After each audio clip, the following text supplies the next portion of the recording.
Hi everyone, it's me, Sandy Cruz of Sandy K Nutrition, Health and Lifestyle Queen. For years now, I've been bringing to you conversations about wellness from incredible guests from all over the world. Discover a fresh take on healthy living for midlife and beyond, one that embraces balance and reason, without letting only science dictate every aspect of our wellness. Join me and my guests as we explore ways that we can age gracefully with in-depth conversations about the thyroid, about hormones, and other alternative wellness options for you and your family. True wellness nurtures a healthy body, mind, spirit, and soul. And we cover all of these essential aspects to help you live a balanced, joyful life. Be sure to follow my show, rate it, review it, and share it. Always remember, my friends, balanced living works. All right. Hi, everyone. Welcome to Sandy K Nutrition, Health and Lifestyle Queen. Today, I have a very special return guest. He was on my show way back. It would have been probably sometime around 2020 or 2021. And I am welcoming back Mark Wolynn, and he is the leading thought leader in the field of inherited family trauma. And I bought his book way before I even went to college. I think I would have bought it the very first year the original came out, which was in 2016. And he is also the director of the Family Constellation Institute, and he is known for his work on how unresolved trauma leads to depression, anxiety, and chronic illness. His book, It Didn't Start With You, is an international bestseller. It won the Silver Nautilus Book Award for Psychology and has been translated into 40 languages. Mark has just released the 2025 revised edition of It Didn't Start With You and the official It Didn't Start With You workbook. And today we're going to get a little update from Mark, and we're going to talk about generational trauma. We're going to talk about breaks in the mother-child bond. And I'm really excited to welcome you back.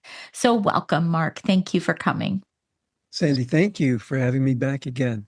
I was telling Sandy right before we started, I haven't accepted invitations to be on podcasts for many years, and I've just come back out to do so. So thank you for giving me the opportunity to speak to your listeners.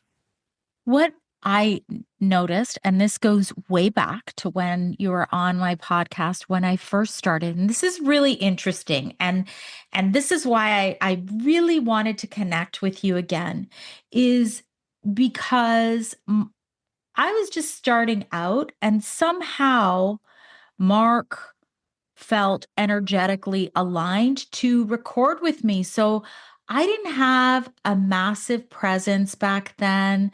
I didn't have a huge audience. I was just starting. And that's how I knew, he's working from the heart and soul. And he wasn't looking at, okay, what can Sandy give me as a podcaster? And I just have to say, I really appreciate that. And I still remember that 6 years later or 5 years later. Yeah, thank you. Thank you for that. Yeah, I don't look at numbers. I look at conversations. I look at when somebody invites me, I listen carefully to the words and the invitation. And if I feel an alignment, I go on. I love that. So let's begin with your story, Mark, because it's been quite a few years, and I think it's an important foundation to what you do. Okay. Yeah, I never meant to do what I do, so it's all quite by accident. Like many of us, I had symptoms that I couldn't explain. And this is, over 30 years ago oh my goodness, this is over 35 years ago. I began to lose the vision in one of my eyes. I was diagnosed with a chronic form of retinopathy, and the doctors couldn't cure it. And because of the way it was progressing, they told me I was going to lose the vision in my other eye too. And I was horrified. I didn't know what to do. Here I am. I was in my early 30s at the time. Um, and I just gave up everything to go on a search for how we heal.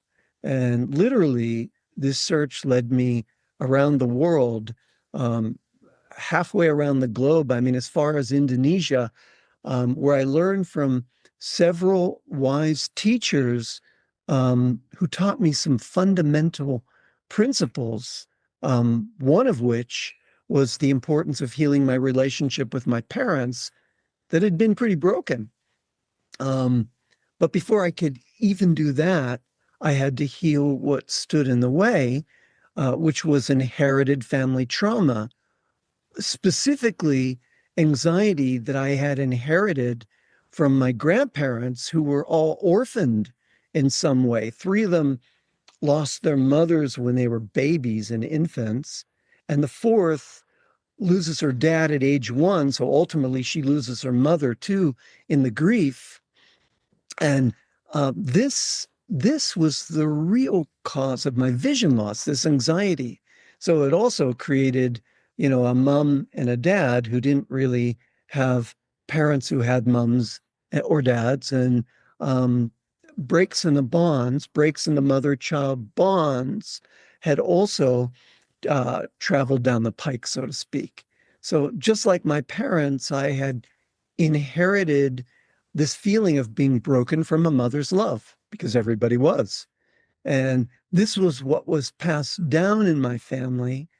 Um, yeah, I remember a story being a small boy. I'm maybe 5 or 6 years old, and when my mom would leave the house, I'd run into her room, panicked, and I'd pull open her drawers and I'd lift up her scarves or her nightgowns, crying into them, um, but thinking that I'd never see her again and that her smell would be the only thing I had left, which was true for all the grandparents who lost their mothers.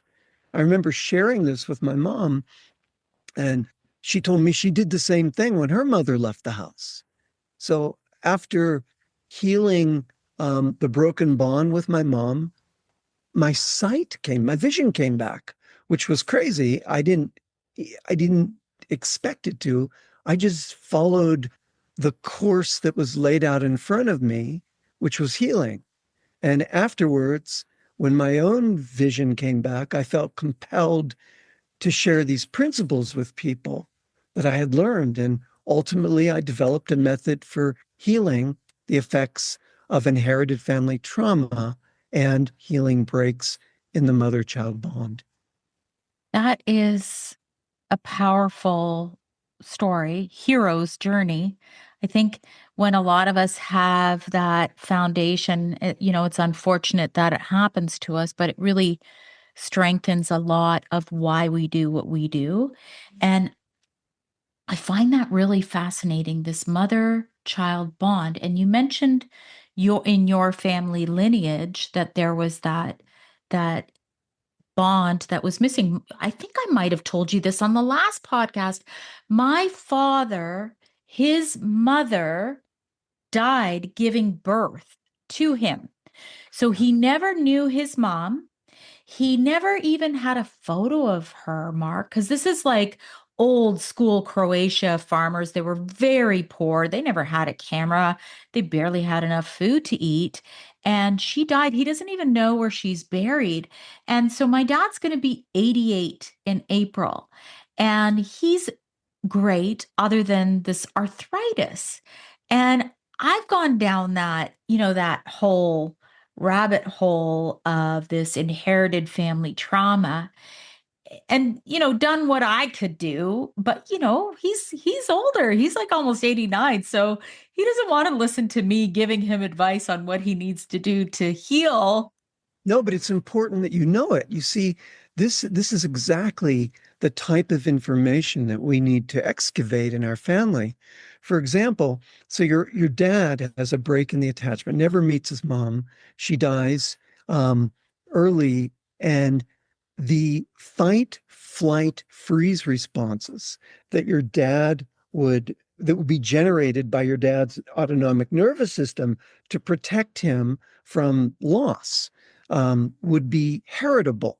In other words, these would filter into the sperm cell that would become part of the zygote, with the fertilized egg of your mom. That'd be part of this information that passes forward. And you could be born with these feelings of being motherless, or these feelings of being all alone, or these feelings of being terrified, which are your dad's feelings, but they've come to you through epigenetics. So, yeah, it's a major important story that you know that. And then here's another thing that I read some research that this can go even in a more subtle way, this bond breakage between mother and child or mother and infant. Like my daughter, I had this like realization actually just last summer, Mark, that she was a trauma baby. She didn't come straight to me. They took her away. She was gone. They took her away to get her to start breathing. And my husband left the room. Everybody was there. I was there with one nurse. I'm like, I feel like I'm abandoned, like, and she's abandoned. And I read some research that that bond, because it wasn't initially with the mother and the child, and she didn't come back to me. I think it was maybe an hour later or something like that, that could have an effect too. Does that make sense? Yeah, that's why there's the focus on skin to skin contact as soon as a baby's born. I mean, imagine this baby spent 9 months in the womb with your rhythms and sounds and fluid and smells and voice and all this incredible contact to be suddenly thrust out into the lights and to be taken away. That's extremely traumatic for the baby. The sensations of anxiety or terror or panic can feel intolerable. And that's, again, this is why we need to know, okay, if we're that baby and this was our experience of being pulled away from our mother for an hour, a day, a week, taken to the neonatal ICU, whatever the experience. We need to know these things because it gives us a hook upon which to hang the coat of the symptoms of anxiety, terror, panic that we've carried our lives. So I love that we're talking about your dad and your daughter, because these are important details for all of us to begin to excavate. Mom, what happened to me? How was the pregnancy? What were you feeling during the pregnancy? Did you like dad? Did you want to be pregnant? Were you even married at the time? How was the delivery? How was et cetera, et cetera? We have to ask these questions so we can then have the archaeology, the landscape that shows us what happened to explain why we feel the way we feel. And that makes so much sense because my son didn't have that experience, but my daughter did. And my daughter was that kindergartner who would basically be ripping my shirt off my body. Like I couldn't, like she had so much anxiety being separated from me that it was, I'd be like that mom, like looking around and all the other parents are looking at me. And I'm like, what can I do? She's got to go to school. I got to let her go. But it was this terror that she had that my other child didn't have that experience. Yeah, no, see, I'm so glad we're having this conversation in public, because there's so many mothers and many of us as children that have these experiences, but we can't explain it. We have symptoms that we can't explain. And just that we're talking about this, how many of us as parents have that child that's terrified to go to kindergarten or nursery school, or waits at the window till we come home from work with this terror of where's my mommy? Where's my mommy? I shared my story a few minutes ago. When my mom would leave the house, I'd panic. panic as a young boy. And I never knew why. I had a nice enough mom. She was kind and loving, but her parents were orphans, both of them. My grandmother loses her mother at 2, and my grandfather loses his mother at 5. And then they get married. I often say systems marry systems. And so they have matching wounds. And now they get married and produce my mom, who is not able to be consistent in her emotional contact. She's erratic. And so when I say that I inherited this feeling of being motherless, it comes two ways. One is epigenetics. My grandparents' fight, flight, freeze responses go into the egg cell and sperm cell. But then, because my grandmother, an orphan at 2, can't really mother my mother with the fullness that's needed for that child, what my mother didn't get, she couldn't give. So I have a break in the bond that way too. A break from what I didn't get from her and what got passed down. So I think last time we also talked about other forms of inherited trauma, if I can recall. Like, for example, if you had a grandparent that was in the war, as an example, and fought Oh, in the war, and they had very severe PTSD, that's carried through the lineage as well. oh yeah, absolutely. I won't give a war example if I gave a war example last time, but I mean, let's just all of us, let's say our life is it's on track. We've ticked off all the boxes. We've done all the right things. We've gone to a good college. We married the right partner. But every morning we wake up with a feeling of being incredibly alone, or we struggle with panic attacks, and we can't place it because we don't know where it comes from. And just like you're saying, the answer could lie in a trauma that happened to one of our parents or grandparents. Maybe their mother or father died when they were young, as in the case of my family, or your dad or your mom was, in the case of your dad too, his mother dies young, or our parents were sent away to vacation with relatives or live with relatives, or they were placed in foster care, or one of their siblings died tragically. Something like this can devastate the family, and the reaction to the trauma doesn't necessarily stop with the people who experienced it.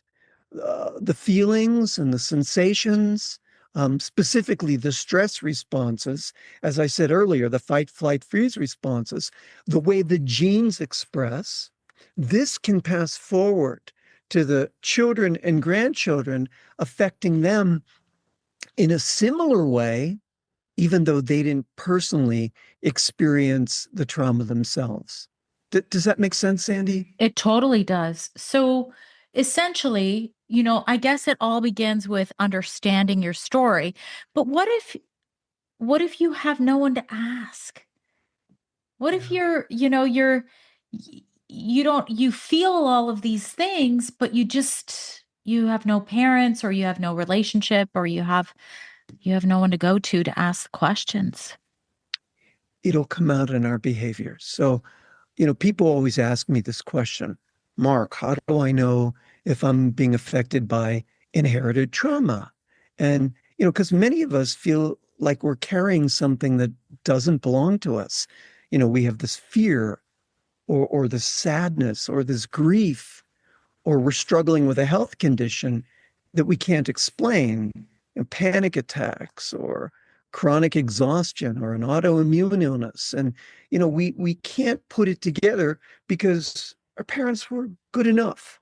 So I tell people that, look for these signs, because I've discovered that we can begin experiencing a fear or a symptom that strikes suddenly or unexpectedly when we reach a certain age, age 30, and all of a sudden, like, we wake up with a feeling that we didn't have in our 20s. And I'll talk more about that as we go, because it's not just certain ages. That's one of them. We'll hit a certain age and boom, we begin to have a symptom, an anxiety, a fear, but also we can hit a certain milestone or an event in our lives. For example, as soon as we get married, and then we shut down and we can't explain it, but it's linked to our grandmother who became a widow at 25 and then she never married again and she stayed alone. And then our mother got divorced in the mid 20s and she stayed alone. So there's this energy, there's this actual experience of aloneness in your mid 20s. And then you hit your mid 20s, you leave your relationship and you don't know why you leave it. It looks on, if you look and, oh, I just didn't, we just weren't. But no, it's deeper. It's not just we weren't connecting. There's a deeper biological energy, almost energy, information in the genome that can be moving forward that looks at these triggers. I'll give you another trigger. So I talked about ages.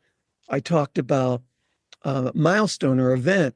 Another one of these milestones or events is we suddenly we move to a new place and then we start to become depressed without connecting it to the fact that our ancestors were persecuted or they were forced out of their homeland and they were depressed. Their lives shifted. So the sensation of moving, the experience of moving does it. Or I'll give you another one. We get rejected by our partner and the grief is insurmountable. We don't think we're going to get through the pain, but we were only with them for 2 months. It doesn't make sense. We were only with this person 2 months, and then we feel, oh, I don't want to live because what it's doing is taking us back to something we don't remember. Let's talk about your father. In his case, he lost his mom without ever meeting her. So any rejection or aloneness could affect him more deeply than the average person. For example, a rejection by a partner can take us back to losing our mom or not or having a disconnect with our mom and or feeling rejected by our mom. Our mom was too busy. And so we have to look at healing the break in the bond because this rejection is sort of like a direction sign saying, go down here, feel this feeling, and work on this. I'll give you one more milestone or event because you're asking me a good question. What if they don't have information? And my answer is look at your life. You don't need the information. Your life is the template. Your life is the canvas. It's showing you what happened in previous generations. I'll give you an example. I worked with this woman. Everything's cool. Her life's going great. And then she has a child. And all of a sudden, she's a nervous Nilly. She's frantic that something terrible could happen to her child. It's as though there's this ancestral alarm clock inside us, or inside her specifically, that starts ringing. And this woman now, she's consumed with anxiety now that she's pregnant. And I sitting with her and I go, talk to me about what's the feeling, what's the worry, what's the fear. And she said, well, I could harm my baby. And I said to her, did you ever harm a child? She said, no, of course not. And I said, then I asked her, of course, what I call in the book, the bridging question. Did anybody in your family ever harm a child? And she was about to say no. She said, no, of course not. And then she went, oh my God. And, all of a sudden, she lit up like a Christmas tree. She said, my grandmother, as a young woman, lit a candle and it caught the curtains on fire and then the house on fire, and she couldn't get her baby out, and the baby died. And then she said, but we were never allowed to talk about it. And in that moment, what does she do? She makes the link that changes her life, that she'd inherited this terror from her grandmother, and then we could break the pattern. Whoa, that's powerful. That's powerful work because often I say, Mark, in this modern day life, and you and I were just talking about how, like, I crave quiet. I crave it. I need to have moments of quiet because the reflection helps me. And I think it's almost gotten worse in modern day living where with the scrolling and the constant, influences coming into us that we don't have the time or we don't make the time to do some of this important reflection. Because now that you're talking and we're having a grounded conversation, I can say you were talking about, like possible fear of abandonment or whatever. And then if you really go down that path, like I know I have some of that, and I know I'll do a lot of this people pleasing. It's like, let me just try and make everything fine. So everything's fine. And I'm not abandoned. Like, I normally, a lot of people don't take the time to think. And I then when love you, that you did that. I love that because, so let's I'm going to use what you just said to launch us into a conversation. So we have a break in the attachment with our mom, let's say. And now the body is generating fight, flight, freeze responses to feel safe so that we don't get hurt again, that nobody rejects us, so that we fight is tight and flight is get me out of here and freeze is shut down the feeling. And these fight, flight, freeze responses are unbearable to feel. So we adopt strategies that make us not feel them and make us relatively successful. We become a people pleaser. If we, make people like me, because if I, or become very, very smart, so I'm needed by people, or become uber independent, don't rely on people because we don't think the next step that they could reject us. But that's why we've become so smart or people pleasing or independent or efficient or capable or nice or whatever strategy we've adopted to not feel the unbearable fight, flight, freeze responses that feel crappy in our body. But that's where we have to go in order to heal it. Other than that, the personality is a hodgepodge of different strategies that we've designed to feel safe. yeah, and you see this all the time. It's this whole self-abandonment of coming back home to the self because of all of those strategies that you just mentioned and many more, I'm sure. No, it's exactly right. And the work in healing to heal these things as we're saying is just to go there, to go in and feel it and not be afraid of it, and then to integrate it in the energetic core of the body, to be able to stay with what's uncomfortable until we reach deep to the sensations in our body that are positive or life-giving, like pulsing, tingling, heart beating, um, energy moving. These positive experiences of being able to stay with the positive sensations. That's how we heal. That's how we change our brain. Um, and that's how we create new neural pathways. And that's how we also begin to stimulate the release of feel good neurotransmitters like serotonin and dopamine, or feel good hormones in our body like estrogen or oxytocin. Even the very genes that we involved in the body's stress response, they can begin to function differently in a new and improved way. And not even once we heal it, we don't have to even pass it forward to our kids. We can change the way our DNA expresses. But that's what we're talking about, is being able to go in and be with these sensations, body softening, um, energy expanding, life force flowing. That's the key. Yeah, that's extremely powerful, but I do believe a lot of people don't want to go there, Mark.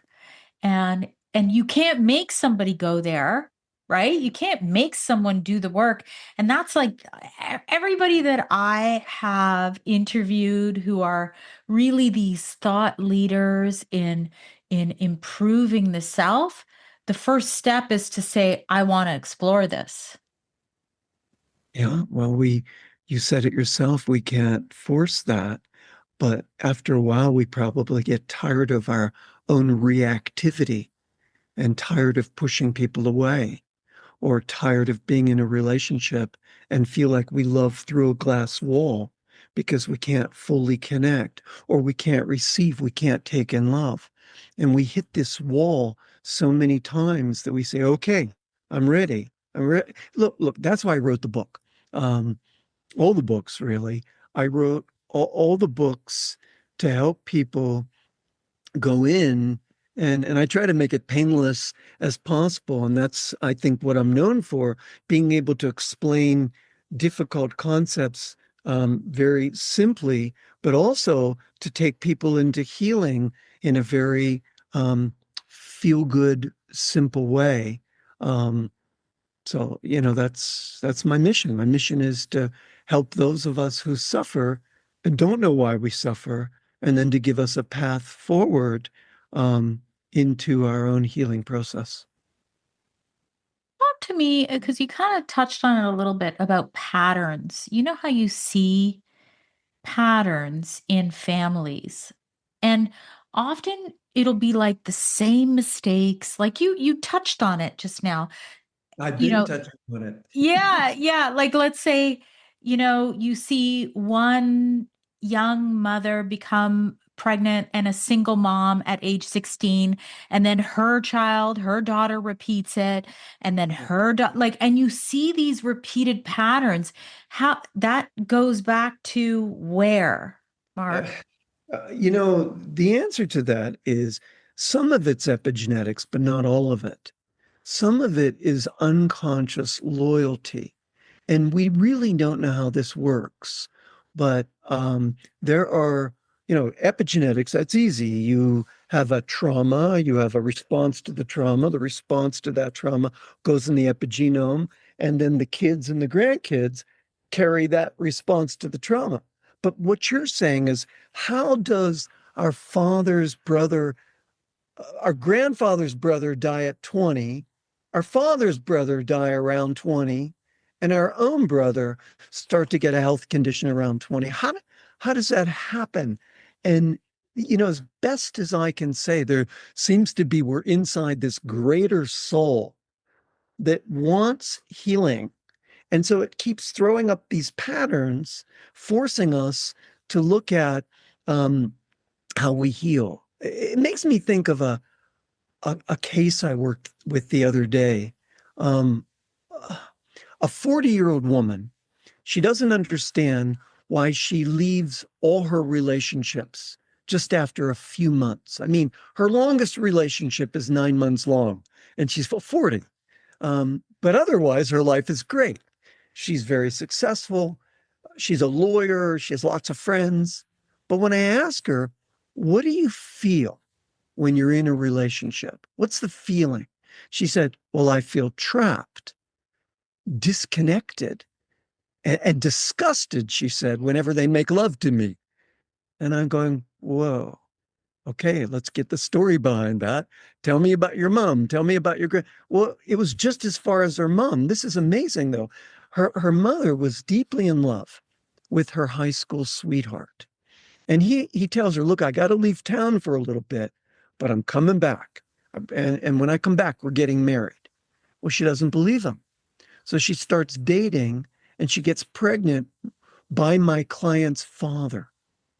So when the guy returns, the love of her life, he finds her pregnant and refuses to marry her. So reluctantly, she marries my client's father and lives this trapped, unhappy life. And now loyal to her mother, my client carries this feeling of trappedness and unhappiness in her relationships and feels disgusted when she makes love to her the guys she dates, like the mother felt disgusted making love to the guy that wasn't her great love. Now, this is going to travel down.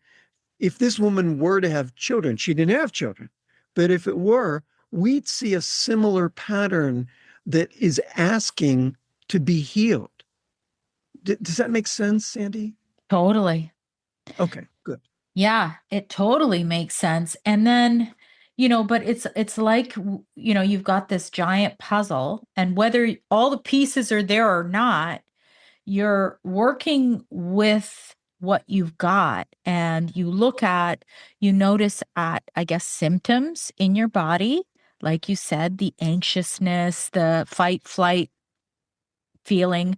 And then you look at patterns, like, for example, this lady who leaves every single boyfriend after 9 months and can't keep a relationship. And somehow you break that down to how to heal it.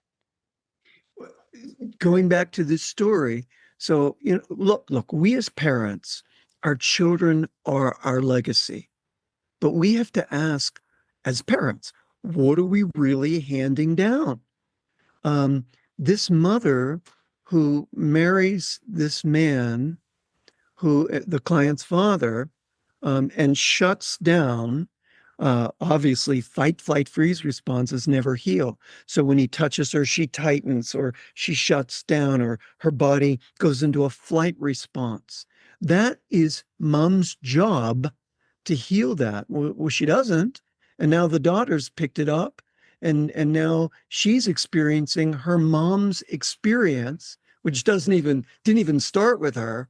So each of us has to do our own work, our own inner work to look at why we feel the way we feel. So these things don't get passed forward. I mean, I don't know how else to say it other than we've got to look inside for the sake of our children and our grandchildren. Not only ourselves, of course, but ourselves would be, um, ourselves would be reason enough. Yeah. So I guess, like, this work is important. And can it potentially help with traumas that we encounter that are not inherited? Well, yeah, I mean, most of my practice is working with breaks in the mother-child bond, which are big T traumas. So when I'm working with people, Sandy, I ask one question. I say, Sandy, don't answer this, Sandy, but I say, I'm going to use your name. Sandy, did you feel seen by your mom? Really seen? Did you feel known by her, that she could intuit what you needed and then give it to you, and then could soothe you, comfort you, so you could just nurture in her care? Now, don't answer that, but that's the question. And I'd say 85% of the people say, I did not. And when they say that, that is a big T trauma, big T. When we didn't feel seen and known and soothed by our mom, we're carrying that trauma that's not inherited. That's this life. That's this childhood. That's from conception through the pregnancy all the way up to age 10 or so. A trauma that must heal so we can have good health, good relationships, good vitality, good success, etc., etc. Yeah. I mean, I think look, this is an amazing conversation, because truly I think the world would be just a better place if everybody even did a little bit of this work, Mark. That's just my That's opinion. what I say. That's always because I always get asked these questions about the political environment. I always get asked, and my answer is always, I just step back and I look at this side and look at that side, and I always feel that if we just did our own trauma work, we'd be less influenced by what's happening around us. You know, if we become freer inside, our ideas about ourself, our ideas about the world, our ideas about everything really becomes less shaped by those around us. We care less about what people think and can make clearer, more embodied choices. We have to do our work. We just have to do our work. Yeah. And less triggers, right? You know how they always say, if and this is something I've learned, Mark, you're going to laugh at me, but I've learned if I have a disagreement with my mom or my sister or my husband, listen, I'm a little bit of a fiery Eastern European woman. So, you can't take the fire out of the woman. But at least now I've learned to step back and then reflect and go, okay, I got triggered by this. Right. Let me look at why I got triggered by this because it's just a mirror, right? Brilliant. That is so, I'm so glad to hear you say that because I know you do it, or you wouldn't be doing what you do in the world. You wouldn't be bringing um, information to help people heal unless that was your journey as well. So, absolutely, we've got to look at our own triggers and get curious about them and say, okay, my wife and I had this fight, and all she did was do this. And I'm experiencing, wow, let me get curious about that. And a lot of times that happens, and I'll go to her later and I'll say, honey, I'm sorry. I was feeling this because of this. But in order to make these connections, we have to do our inner work. We have to look inside. 100%.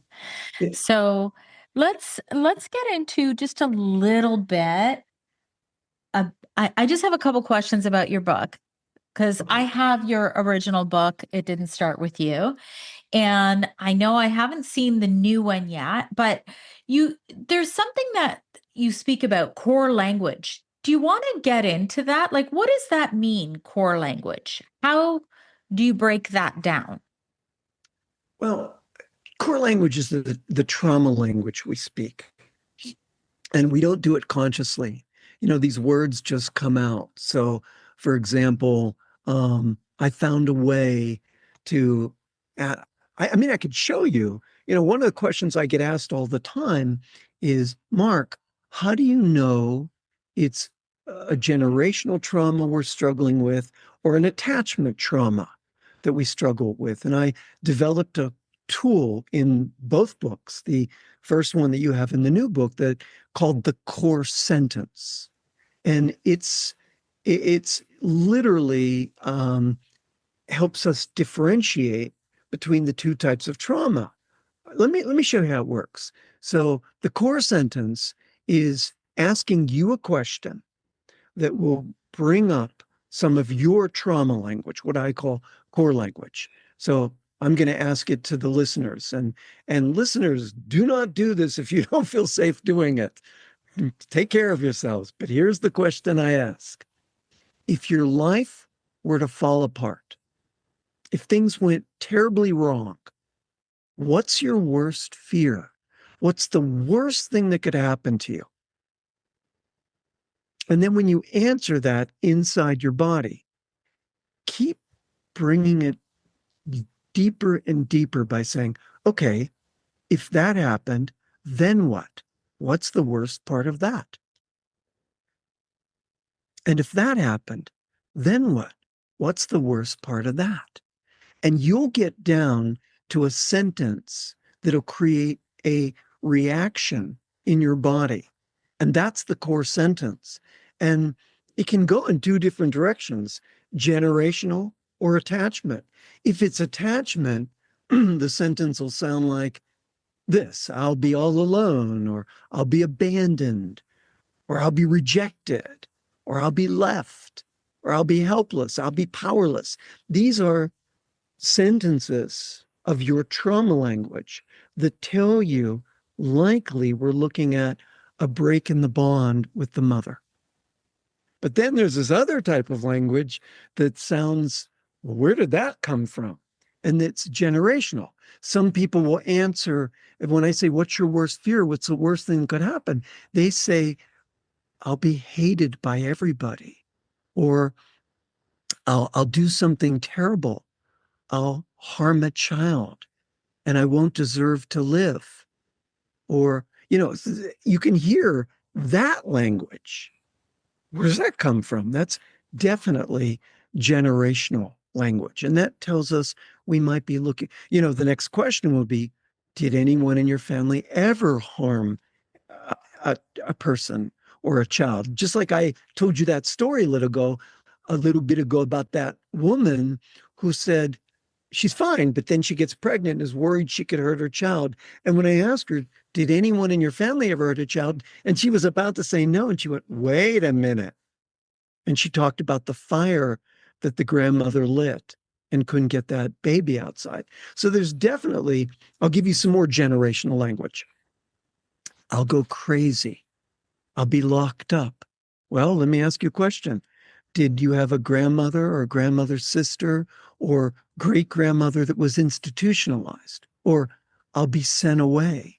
I'll be forgotten. Well, who was sent away? Who was forgotten? Or one of my favorites, I won't deserve to live, or I don't deserve, and well, wait a minute, who did something in the family and felt that they didn't deserve to live? Do you see where it goes, Sandy? How it can go this side or that side? Totally. And then you have the book and then you have the workbook so that you can kind of work through it on your own as well if you want to. Yeah. Yeah. Let me show everybody the book. Yeah, So this is the new book. It just came out and it's the revised book. It's 35% larger and it's completely different. So what happens in this book is all the new science in the last 10 years, as well as all my new insights in the last 10 years, is in this book. Um, a lot more about attachment, uh, um, many new case studies. Um, One of the things that happened in the last 10 years is all the science with humans came out. Sandy, remember in the first version, I talked a lot about mice because that's all we had back then. Now there's a ton of new research with humans that are just startling. I'll tell you an example.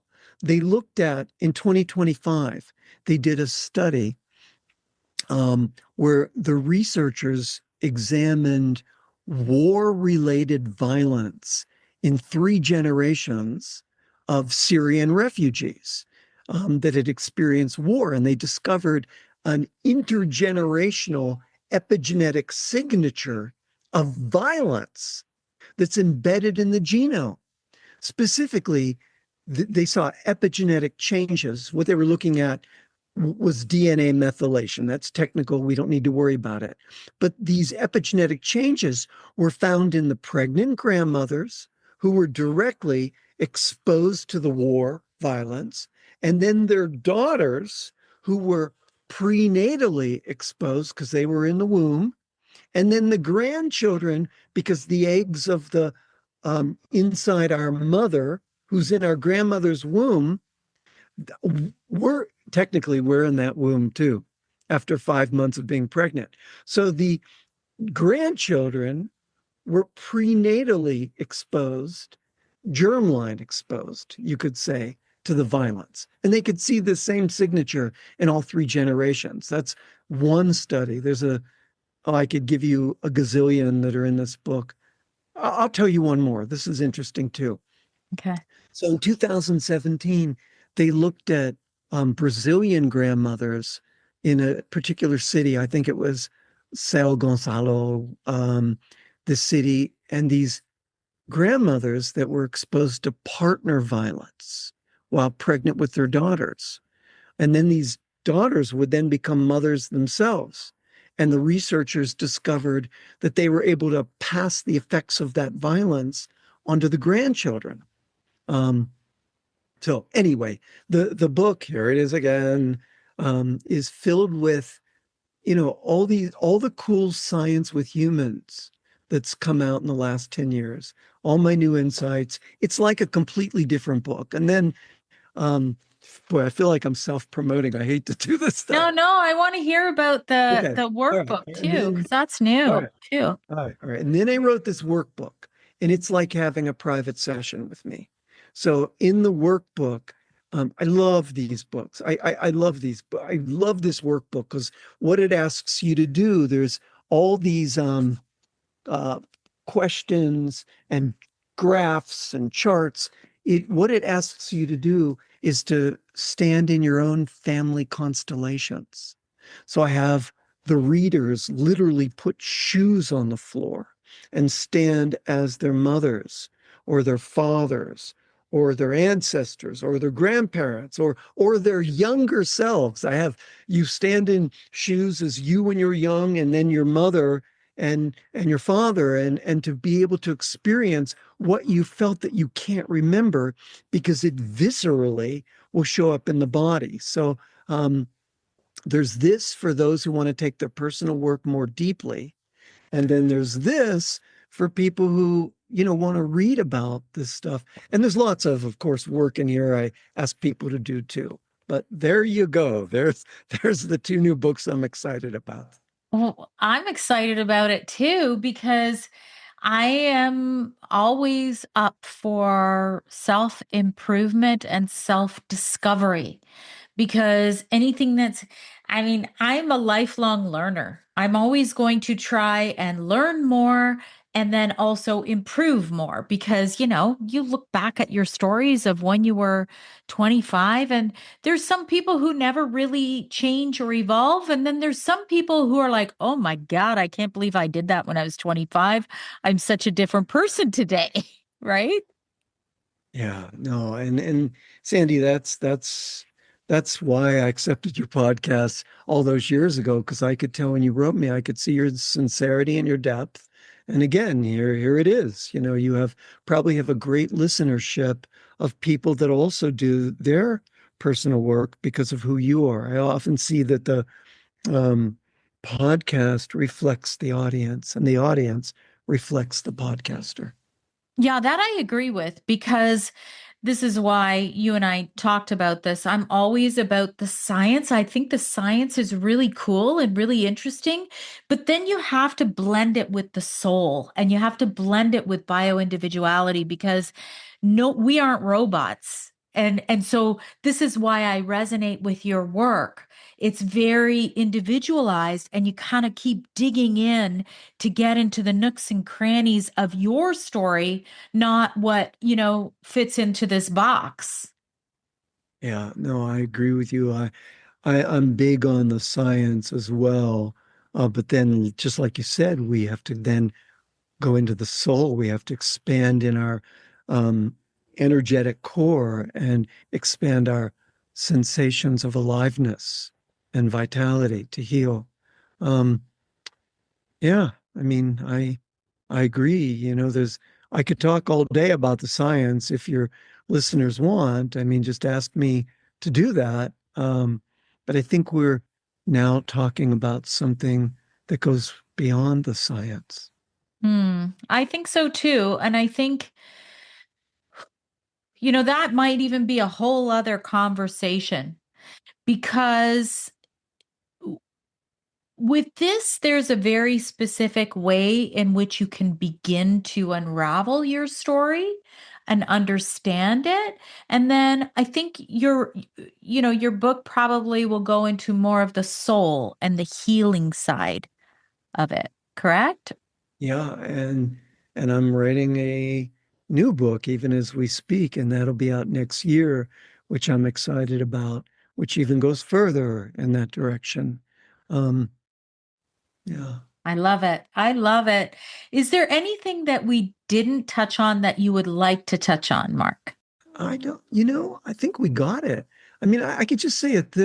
I could just say a couple simple things, maybe that, we have to know that memories of trauma, they get imprinted in our parents and grandparents sperm cells and egg cells. And then that information just passes forward to us. And then as a result, we're born with altered brains and fight, flight, freeze responses that prepare us biologically to cope with these traumas that were similar to the ones that our parents or grandparents experienced, but we didn't experience.